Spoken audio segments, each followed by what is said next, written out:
Good evening. My name is Anna Marley, and today I'm going to be discussing the psychological authenticity of Walt Disney's 2021 film, Cruella. So before I get into my psychological review of this movie, I want to discuss the plot a little bit.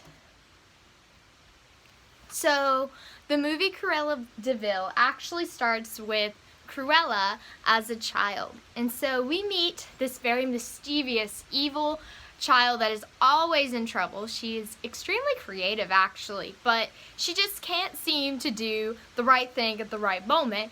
Instead, she uses her own methods for the childhood problems she runs into. So we see Cruella's only family that we know of at this point is her mother.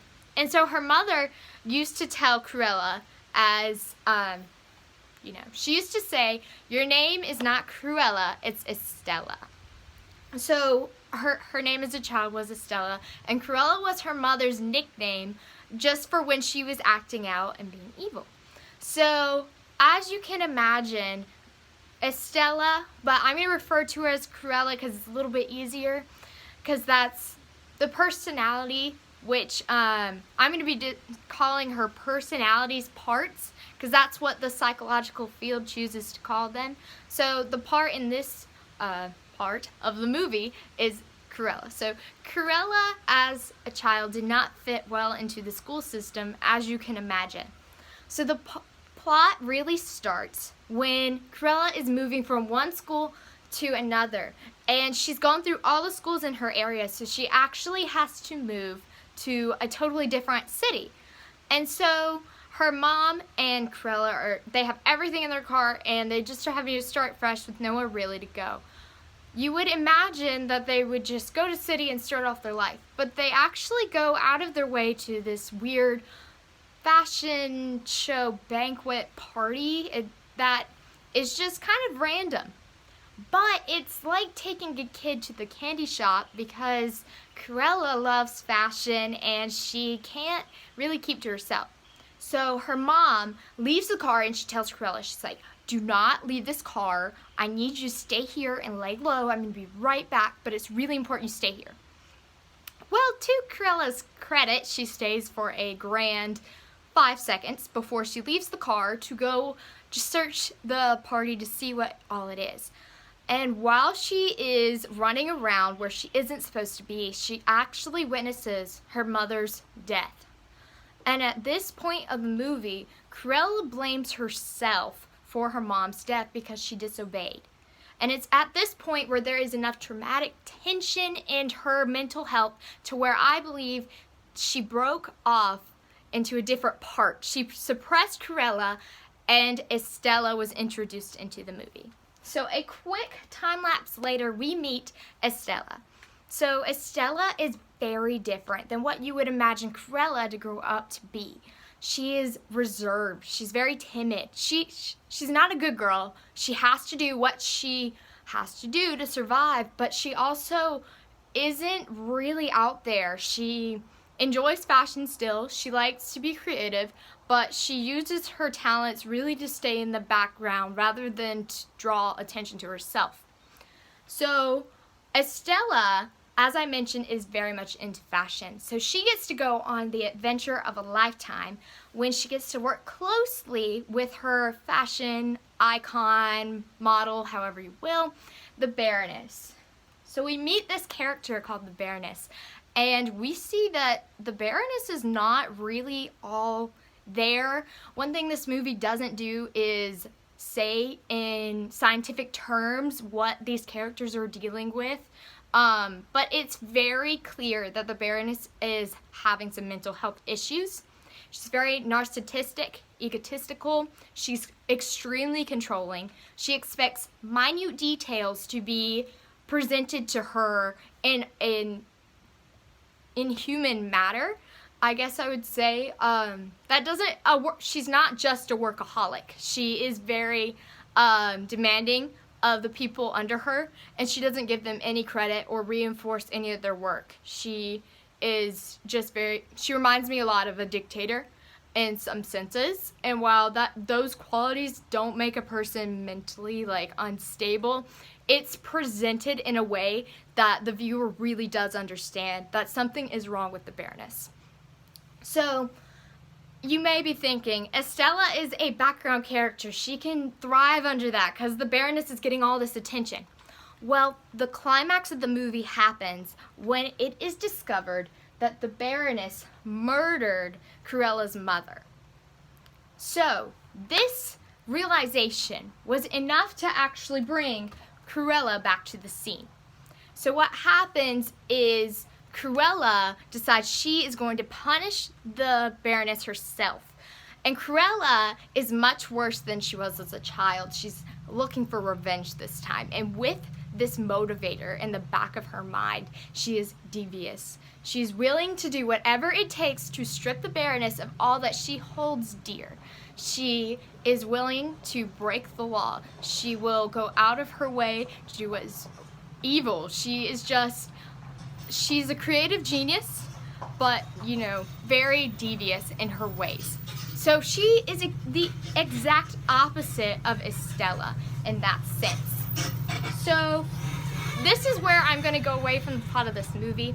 It's a very deep movie, and there is a lot to it for sure, but I am going to go more into the psychological side of it now. So a couple pros.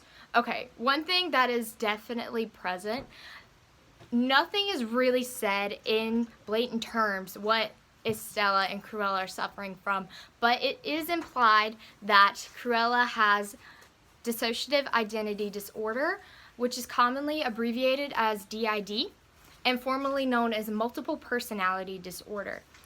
So psychologists chose to rename this disorder because multiple personality disorder has a really bad reputation.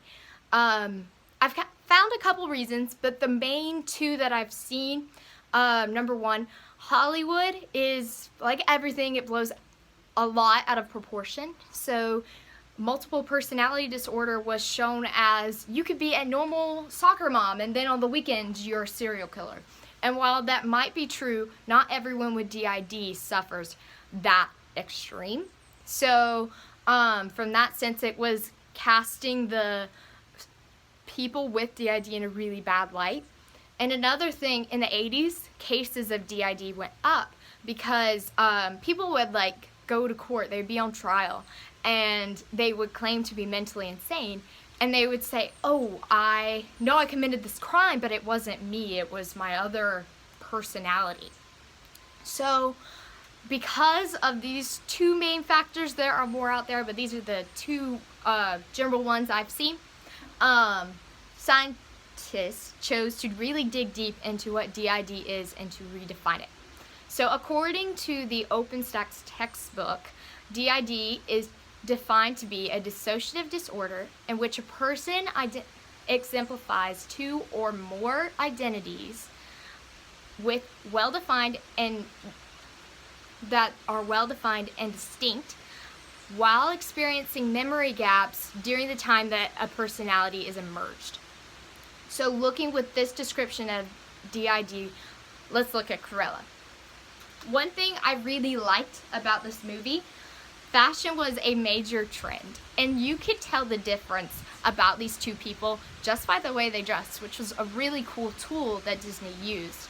If you just look at some of the stuff that Cruella is wearing, it screams, look at me, It's eye-catching and out there and outside of modern standards of that day, whereas Estella wears all black. Even before she had a uniform, she wanted to blend in, and her clothes weren't that original, which is, in my opinion, something that Cruella wouldn't be caught dead in.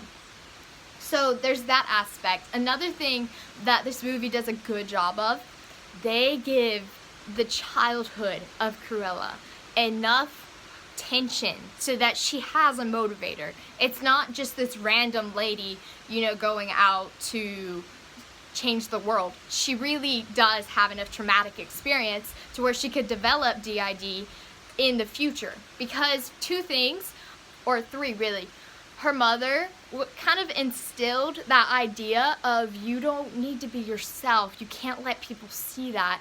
And so she would say, you're Estella, not Cruella.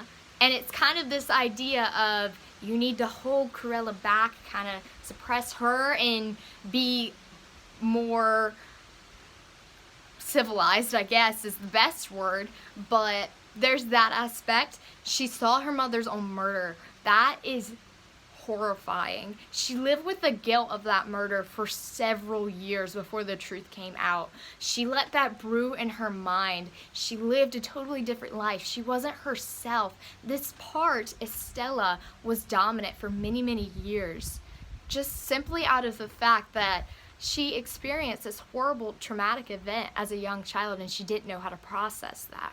So I think those things, combined with the fact that it comes out the Baroness was Cruella's biological mother. As I mentioned, there is this unexplained idea that the Baroness does suffer from mental health issues. So maybe Cruella might have had a little bit of a genetic factor going towards her DID. I know it puts her at a higher risk, but it doesn't guarantee it. So it's kind of impossible to say that Cruella's DID was genetic. The reason I say DID like this for Cruella, there is one major hole in the plot of this movie, and it is memory gaps. Cruella did not experience any memory gaps from going from Cruella to Estella. The whole plot would not have worked if Cruella forgot what Estella knew. If you think about it, the very beginning of the movie, Estella had to remember her mother's murder. She had to remember the minute details about the event, about where they were, about her mother's jewelry, for her to even see that, you know, these two dots connect. And that's a little bit of a spoiler for the movie. That's how she sees that the Baroness is the murderer. So there's that aspect. And there are many years in between both of these events. But looking at it from the flip side, Cruella had to remember very tiny details about the place where Estella worked. She had to remember, you know, names, and she had to remember security protocol, which is crazy. So there definitely were no memory gaps expressed in this movie. So do I think Cruella had DID? No. I think that the memory gaps are a defining factor for this dissociative disorder. So Cruella did not have DID. She might have had a lesser form. But this movie doesn't really claim to be scientifically sound. So from that aspect, if you wanted a good light movie to watch that has a great plot, I would totally suggest it. But if you want to learn a little bit more about DID, I don't feel like this movie projects the everyday struggles that a person in the real world would have with DID. So this movie was a great film, but I don't feel like it was psychologically sound 100%. I hope you enjoyed, and thank you so much for watching. Bye.